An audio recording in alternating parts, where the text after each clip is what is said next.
এক গ্রামের একজন লোক প্রচন্ড পরিমাণে অসুস্থ হয়ে হসপিটালের বেডে শুয়ে মৃত্যু যন্ত্রণায় কাতরাচ্ছে। সেই রোগীকে চিকিৎসা করার জন্য শহর থেকে নাম করা একজন ডাক্তার আসলো। অসুস্থ রোগীটা তখন সেই ডাক্তারের হাত ধরে বলল, ডাক্তার সাহেব, আমি মৃত্যুকে অনেক ভয় পাই। মৃত্যুর পর আমার সাথে কি হবে সেটা আমি জানি না। অন্ধকার কবরে একা একা আমি কিভাবে থাকবো?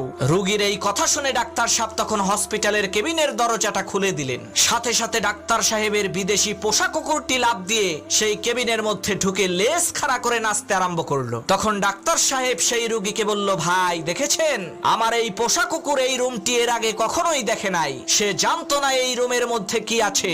সে শুধুমাত্র এতটুকু জানতো যে এই রুমের মধ্যে তার মালিক আছে। তাই আমি দরজা খোলার সাথে সাথেই সে নির্ভয়ে রুমের ভেতরে চলে আসলো। মৃত্যুর পরে কি হবে সেটা আমিও জানি না, কিন্তু আমি এতটুকু জানি সেখানে আমার মালিক আছে, সেখানে আমার রব আল্লাহ আছে।